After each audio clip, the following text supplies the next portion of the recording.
Alhamdulillahirabbil alamin.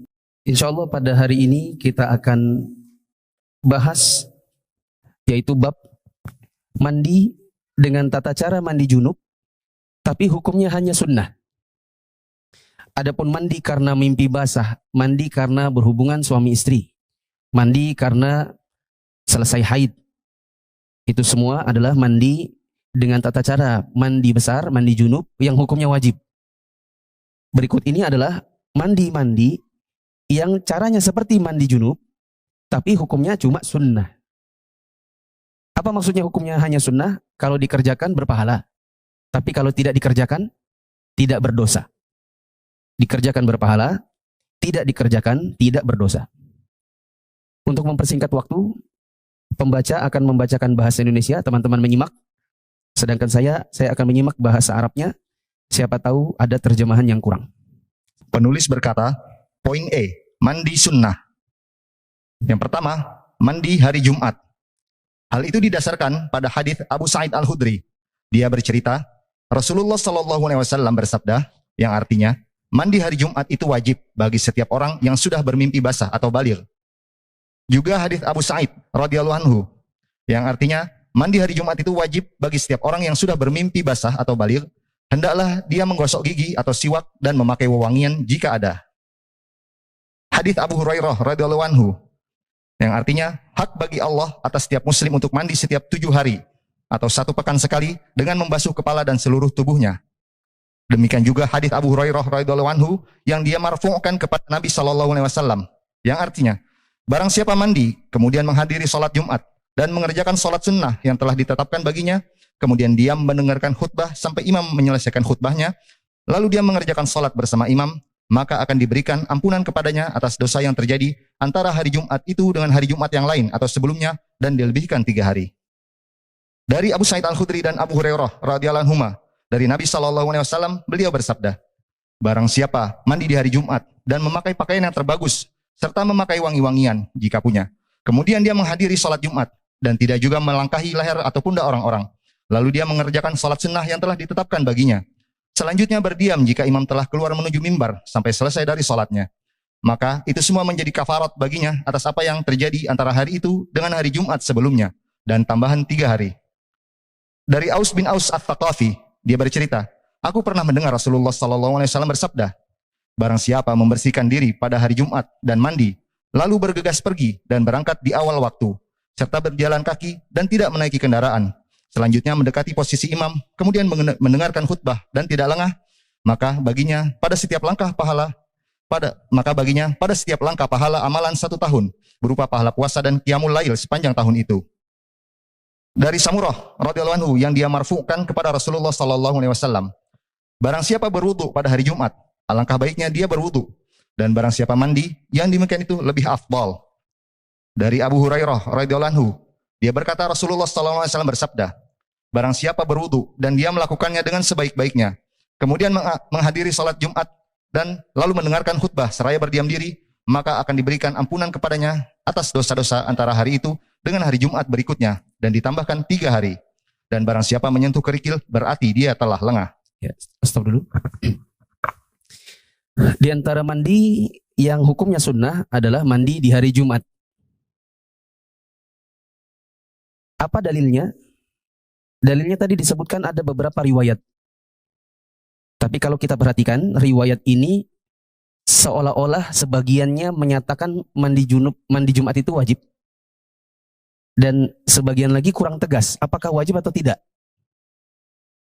Contoh, hadis yang pertama kali disebut. Nabi SAW mengatakan, ghuslu yaumil jumu'ati wajibun ala kulli muhtalim. Mandi di hari Jumat, hukumnya wajib. Loh, ini kan babnya bab sunnah. Kok hadisnya bilang wajib? Ya kan?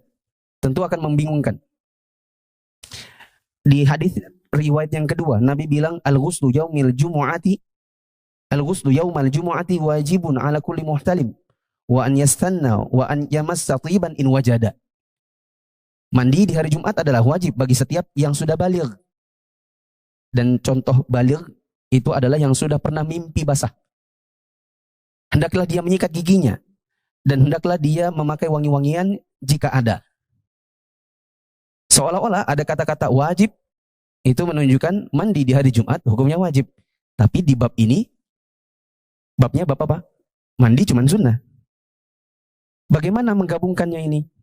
Atau bagaimana kita melihat hadis ini kok di sini wajib jadinya babnya sunnah? Kita lihat di riwayat-riwayat berikutnya, Nabi SAW hanya menggambarkan pahala-pahala bagi siapa yang diantaranya mandi di hari Jumat. Contoh, tadi ada hadis bunyinya, siapa yang mandi di hari Jumat, maka begini, begini, begini, begini, lalu begini dan begitu, maka dia mendapatkan pengampunan dosa. Berarti, kalaupun dia tidak mandi, dia berdosa atau nggak ada masalah? Harusnya nggak ada masalah. Tapi kalau dia mandi di hari Jumat, maka dia dapatkan pengampunan dosa. Itu seperti begini. Siapa yang berjalan kaki menuju ke masjid, atau siapa berwudu di rumahnya, lalu keluar dari rumahnya menuju ke masjid dengan berjalan kaki, maka satu langkah kakinya mengangkat derajat, satu langkah kaki menghapus dosa. Pertanyaannya, kalau dia pergi pakai motor, berdosa atau enggak? Enggak. Maka hadis-hadis yang selanjutnya seolah-olah kalaupun dia tidak mandi, tidak berdosa. Tapi kalau dia mandi, dia mendapatkan pengampunan dosa. Ada riwayat-riwayat yang lain tadi disebutkan, ada yang lebih ya agak-agak ini, lebih mudah dipahami.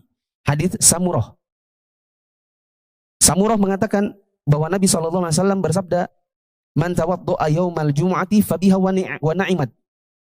Wa man ightasala fahuwa afdal." Siapa yang wudu di hari Jumat, maksudnya wudu mau pergi sholat Jumat, maka itu bagus. Tapi kalau dia mandi, apa katanya di situ? Lebih utama.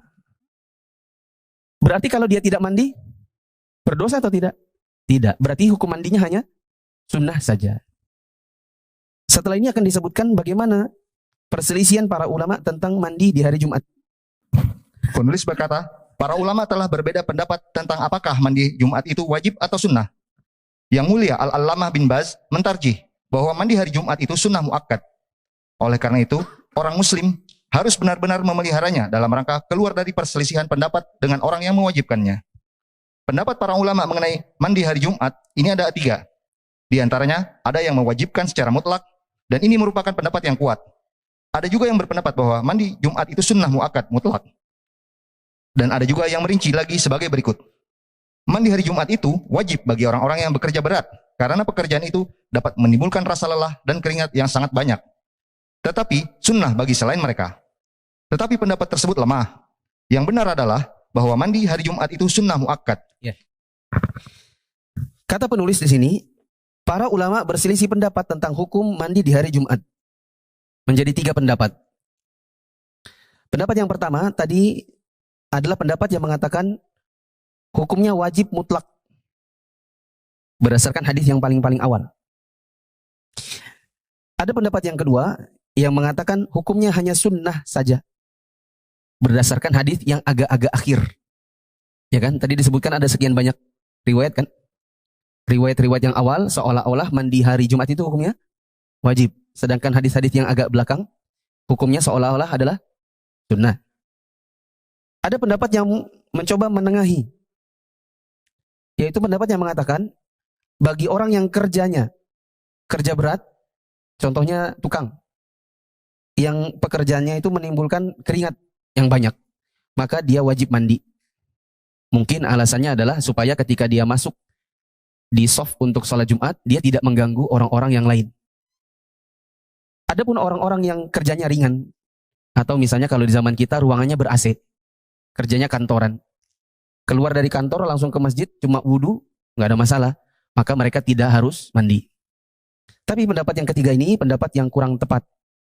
Yang tepat adalah pendapat yang kedua, bahwa mandi di hari Jumat hukumnya sunnah, tidak wajib. Adapun sabda Nabi SAW, mandi hari Jumat itu wajib bagi setiap orang yang sudah baligh.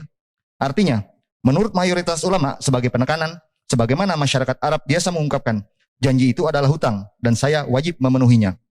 Yang menunjukkan pengertian tersebut adalah kebijakan beliau yang memerintahkan cukup dengan wudu saja dalam beberapa hadis. Demikian pula dengan memakai wangi-wangian, siwak, pakaian bagus, serta berangkat lebih awal ke masjid untuk sholat Jumat. Semua itu merupakan sunnah yang sangat dianjurkan, yang tidak memuat unsur wajib sama sekali. Untuk dalil-dalil yang memperkuat bahwa hukum mandi di hari Jumat hanya sunnah adalah tadi disebutkan barang siapa mandi, gosok gigi, pakai wangi-wangian, mendekat ke posisinya imam. Itu semua adalah perbuatan-perbuatan yang sebenarnya adalah sunnah saja. Berarti satu rangkaian itu hukumnya sama. Mandinya, pakai parfumnya, sikat giginya, itu semua satu hukum. Dan sikat gigi, pakai wangi-wangian, itu hukumnya hanya sunnah, berarti mandinya juga sunnah. Ala kulli hal, saya pribadi begini. Hendaknya mandi. Kalaupun teman-teman pergi kerja di pagi hari, berarti mandi sebelum berangkat kerja. Coba ditulis di situ. Hendaknya mandi. Dan jangan berkata, kak cuma sunnah aja. Kalau memang masih bisa mandi, mandi. Kalau ada yang berkata, Ustadz saya kan keluar dari kantor itu jam 12 kurang 10. Kalau saya pulang dulu nggak sempat. Nanti malah terlambat datang ke masjid. Maka saya katakan, sebelum antum berangkat ke kantor, bahasa orang Balikpapan itu, mandi memang sudah. Antum berangkat ke kantor jam berapa? Misalnya jam 7. Nah berarti setengah 7 kan mandi. Nah mandi di hari Jumat di pagi hari itu, tata caranya seperti mandi junub. Supaya nanti waktu mau pergi Jumatan, antum tinggal wudhu saja. Kalau ada teman yang tanya, enggak mandi dulu kah? Sudah tadi pagi. Mandi apa? Ya mandi dengan tata cara mandi junub, yang niatnya mandi sholat Jumat. Sedari pagi, sudah dilakukan, karena Nabi bilang, mandi hari Jumat. Dan didukung untuk, yang itu merupakan dukungan untuk sholat Jumat. Tapi tidak mesti, mau sholat Jumat baru mandi, enggak mesti. Ya. Wallahu a'lam bishawab. Sekarang adalah mandi yang kedua. Kita tinggalkan mandi Jumat, sekarang mandi yang kedua. Ghuslul ihram. Silakan. Yang kedua adalah mandi ketika hendak ihram. Hal itu didasarkan pada hadis Zaid bin Thabit radhiyallahu anhu bahwa Nabi SAW pernah melepas pakaian beliau ketika hendak ihram lalu mandi. Di antara mandi yang sifatnya hanya sunnah, hukumnya sunnah, dikerjakan berpahala, tidak dikerjakan tidak berdosa, adalah mandi untuk ihram. Apa itu ihram? Yaitu persiapan menuju masuk ke dalam manasik haji atau umrah. Malah ini adalah rangkaian pertamanya, berihram. Ya, mandi lalu kemudian pakai kain. Kalau laki-laki kain yang 2 lembar atas bawah. Tidak menggunakan celana dalam, tidak menggunakan pakaian dalam. Ya, tapi ini nggak bisa saya detailkan karena ini bukan kajian manasik ya. Tapi kita doakan semoga teman-teman yang belum pernah haji dan umrah semoga Allah mudahkan rezekinya. Ya.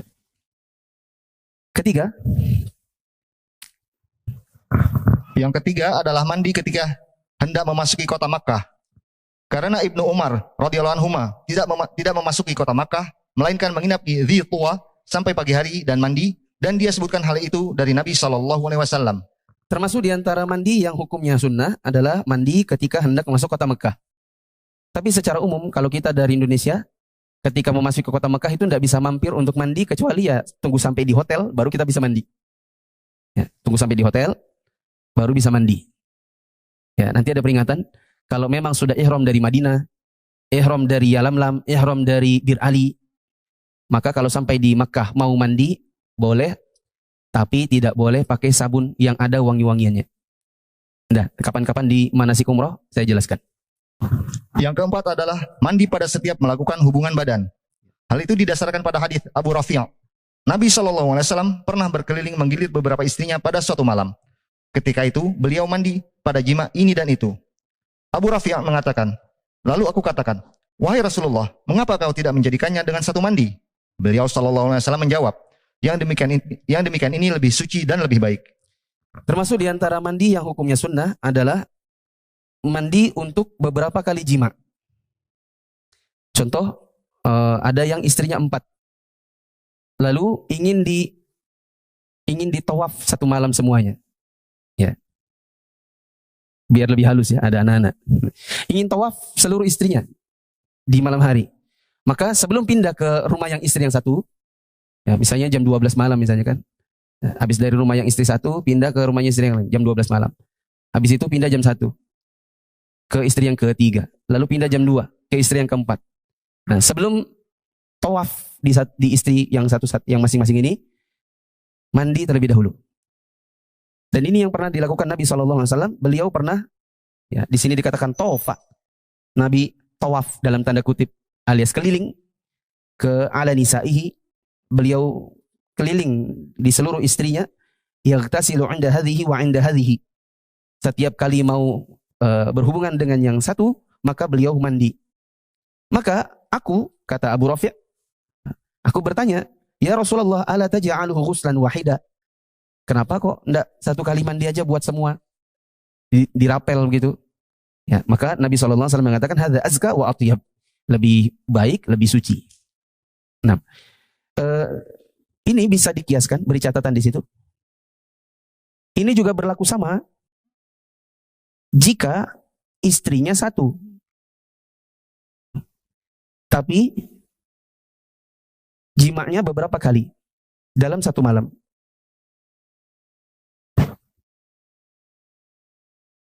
Maka setiap kali mau jima, maka mandi dulu. Yang kelima adalah mandi setelah memandikan jenazah. Hal itu didasarkan pada hadis Abu Hurairah radhiyallahu anhu yang dimarfu'kan kepada Nabi sallallahu alaihi wasallam. Barang siapa memandikan jenazah, hendaklah dia mandi.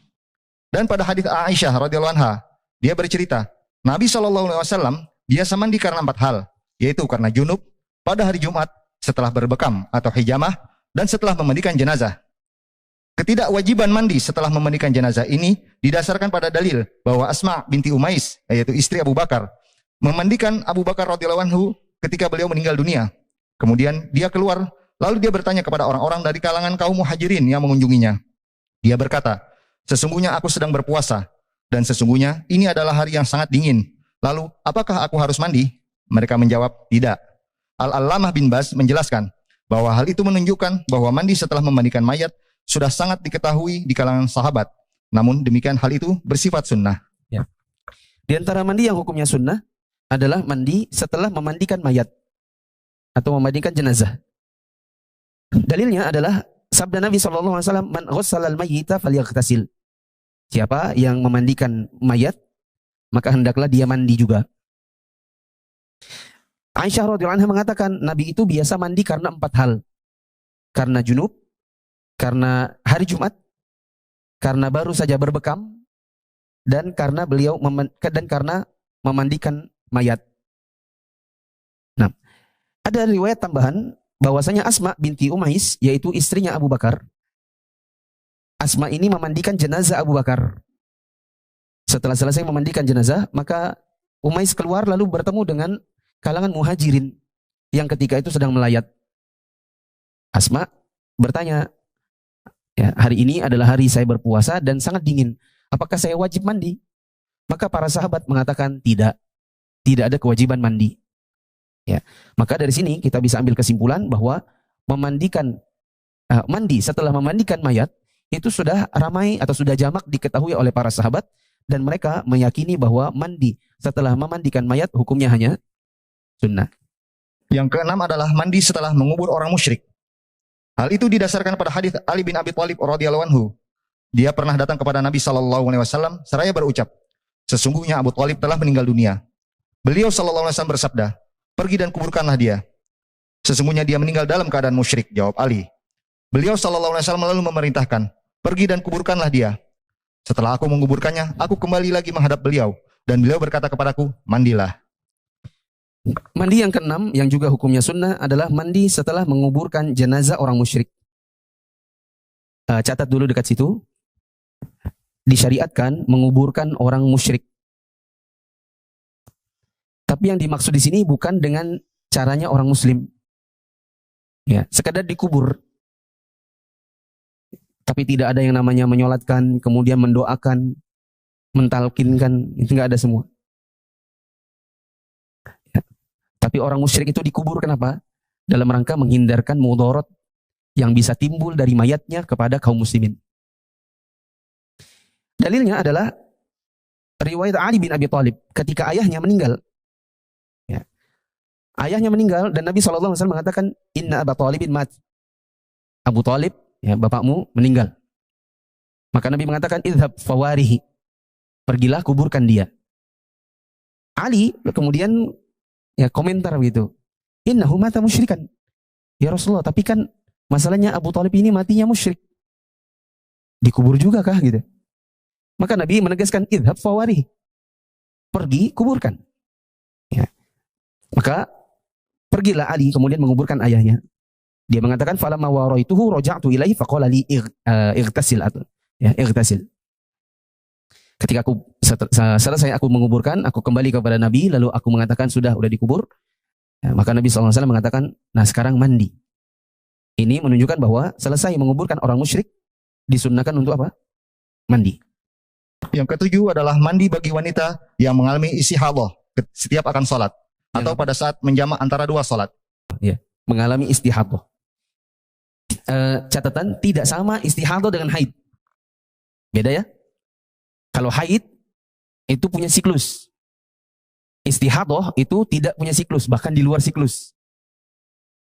Contoh, perempuan siklusnya 1 bulan itu 7 hari di awal bulan.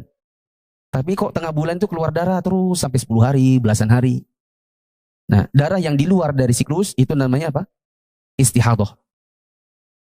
Untuk haid tidak boleh sholat. Haid tidak boleh puasa. Haid tidak boleh berjima. Kecuali hanya sebatas di luar saja. Adapun istihadah tetap harus sholat, tetap puasa.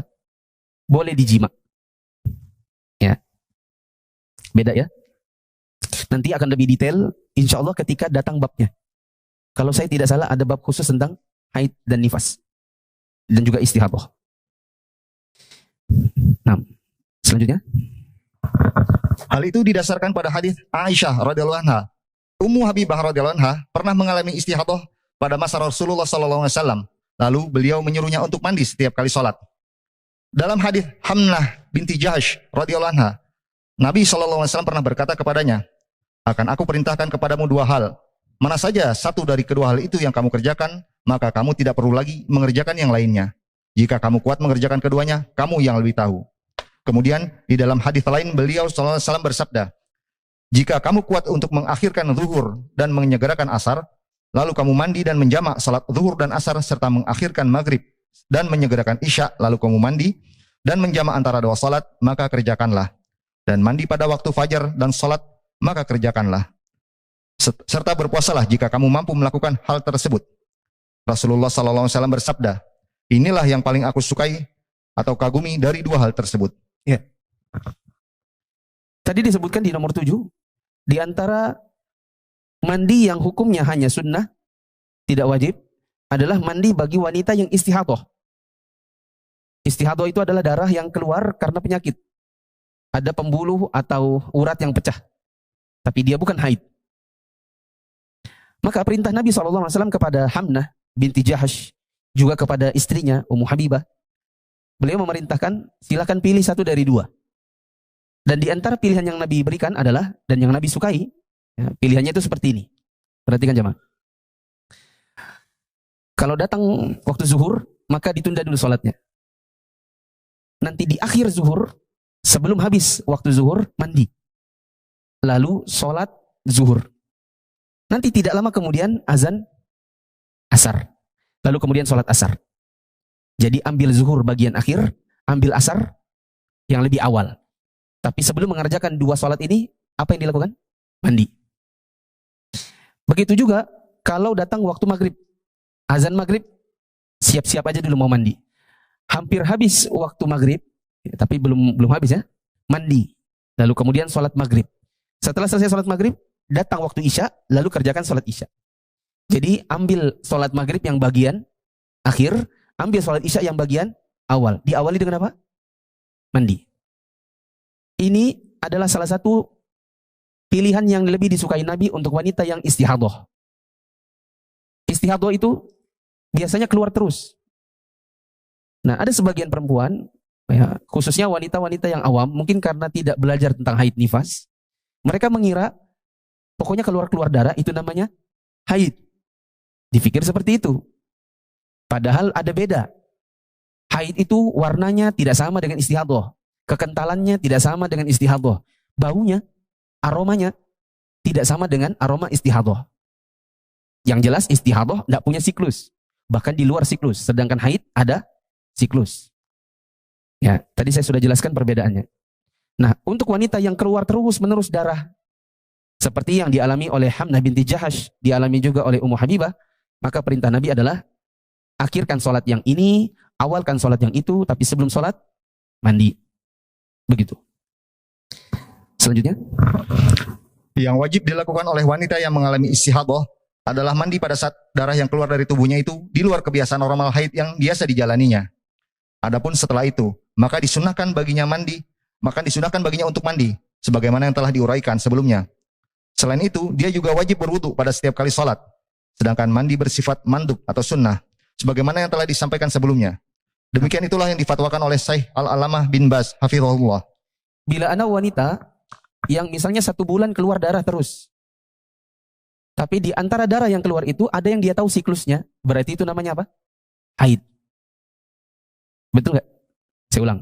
Ada wanita dalam 1 bulan terus-menerus keluar darah. Jadi dia tidak pernah lepas dari softtek misalnya. Tetapi ada satu siklus yang dia hafal ketika dia lihat warnanya, oh ini warnanya warna haid nih. Ketika dia baui, dia cium, oh ini baunya bau haid nih.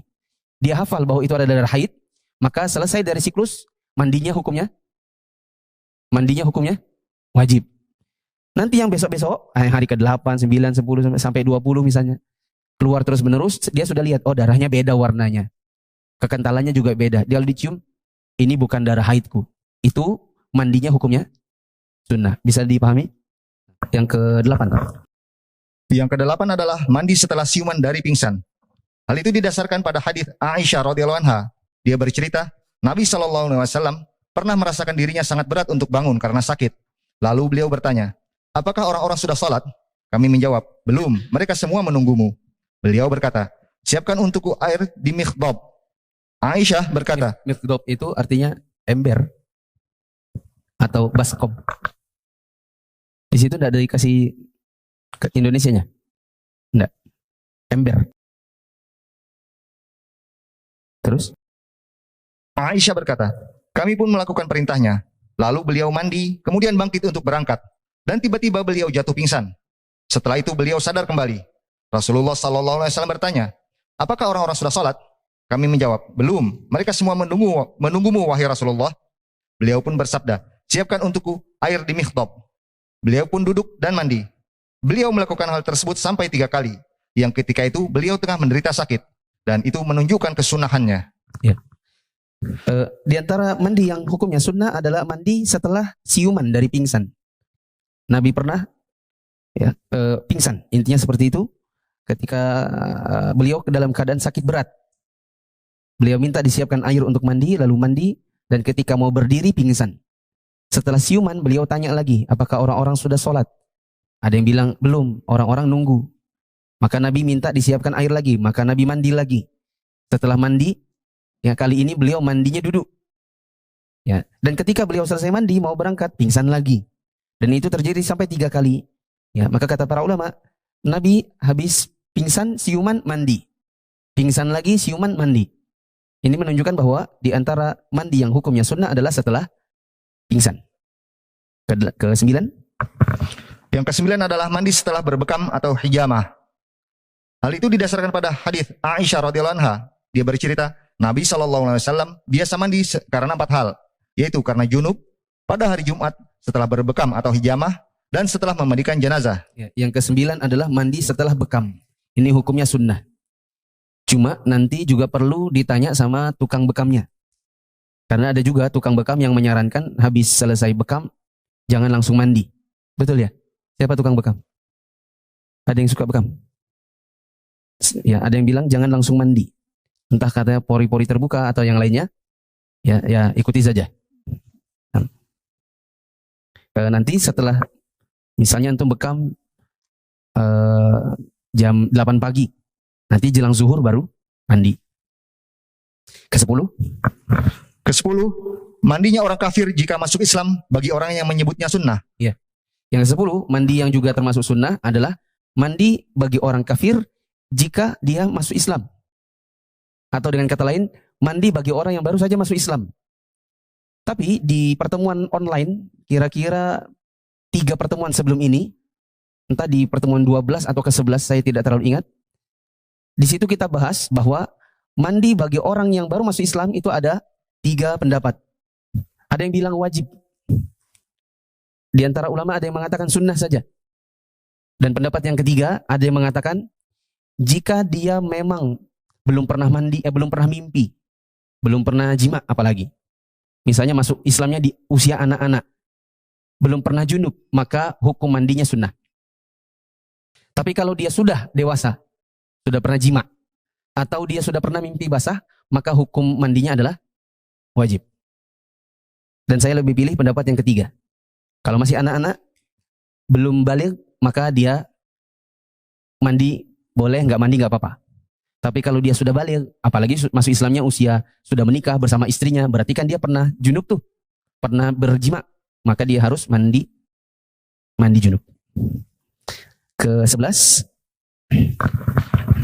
Ke-11 adalah mandi pada 2 hari raya, yaitu Idul Fitri dan Idul Adha. Ulama menyebutkan, mengenai hal tersebut, tidak ada satu hadis sahih pun dari Nabi SAW yang diriwayatkan. Al-Allamah Al-Albani mengatakan, dalil terbaik yang dijadikan landasan untuk menilai sunnah mandi pada hari raya Idul Fitri dan Idul Adha adalah apa yang diriwayatkan oleh Al-Baihaqi melalui jalan Asy-Syafi'i dari Zadan. Dia menuturkan, ada seseorang yang bertanya kepada Ali tentang mandi. Dia pun menjawab, mandi setiap hari jika kamu mau. Orang itu berkata, tidak, yang kumaksudkan adalah mandi sunnah. Dia menjawab, mandi hari Jumat, hari Arafah, hari Idul Adha, dan hari Idul Fitri. Dari Sa'id bin Al-Musayyab, dia berkata, sunnah Idul Fitri itu ada 3, berjalan ke tempat salat, makan sebelum berangkat ke tempat salat, dan mandi. Ditegaskan bahwa Abdullah bin Umar radhiyallahu anhu mandi pada hari Idul Fitri sebelum berangkat ke tempat salat. Nah, mandi yang juga hukumnya sunnah adalah mandi untuk 2 hari raya. Diriwayatkan dari Ali bahwa Ali ketika ditanya mandi itu kapan aja, kata Ali, mandilah silakan setiap hari kalau mau. Maka yang nanya bilang, oh bukan, maksud saya itu mandi yang mandi itu loh. Maka Ali mengatakan, oh mandi hari Jumat, mandi hari Arafah, dan mandi di hari Idul Fitri, Idul Adha. Diriwayatkan dari Sa'id bin Al-Musayyab, ini salah seorang tabi'in. Beliau mengatakan sunnah di hari Idul Fitri adalah berjalan ke lapangan, makan sebelum menuju ke lapangan, dan mandi. Diriwayatkan juga dari Abdullah bin Umar, sahabat Nabi, dia kalau mau pergi sholat Id, maka beliau mandi. Nah, yang terakhir, yang ke-12 adalah mandi di hari Arafah, dan dalilnya sudah ada di atas tadi. Perkataan Ali bin Abi Thalib. Saya ringkas, di antara mandi-mandi yang hukumnya sunnah. Kalau dikerjakan, berpahala. Kalau tidak dikerjakan, tidak berdosa. Yang pertama apa? Mandi hari Jumat. Ada khilaf atau tidak? Ada khilaf. Tetapi yang lebih baik apa? Usahakan tetap mandi. Yang kedua? Yang kedua? Mandi waktu ihram untuk haji dan umroh. Yang ketiga adalah mandi ketika memasuki kota Mekah. Yang keempat adalah mandi setelah mandi setiap kali akan berjima. Bisa dipraktekkan oleh orang yang berpoligami ketika hendak tawaf di atas istri-istrinya dalam satu malam. Bisa juga dipraktekkan oleh suami-suami yang bertauhid. Maksud saya tahu kan? Paham ya? Suami-suami yang bertauhid, yaitu suami yang istrinya cuma satu. Maka dia bisa mempraktekkan ini kalau dalam satu malam dia melakukan bersama istrinya beberapa kali. Termasuk di antara yang sunnah adalah mandi setelah memandikan mayat. Kemudian mandi setelah menguburkan orang musyrik. Mandi setiap kali akan sholat bagi wanita yang istihadah. Dengan cara mengakhirkan waktu sholat yang zuhur, memajukan yang asar. Mengakhirkan maghrib, memajukan yang, bukan memajukan apa ya istilahnya, melakukan sholatnya di awal untuk sholat isya. Kemudian yang juga termasuk sunnah adalah mandi setelah siuman dari pingsan. Kemudian mandi setelah berbekam. Mandi apabila masuk Islam. Kemudian mandi apabila ingin mengerjakan sholat Id. Dan yang terakhir adalah mandi untuk hari Arafah. Ya, yang dimaksud mungkin adalah ketika seseorang melaksanakan ibadah haji. Wallahu a'lam bishawab. Subhanakallahumma wa bihamdika asyhadu an la ilaha illa anta astaghfiruka wa atubu ilaik. Wassalamualaikum warahmatullahi wabarakatuh. Dakwah semampumu.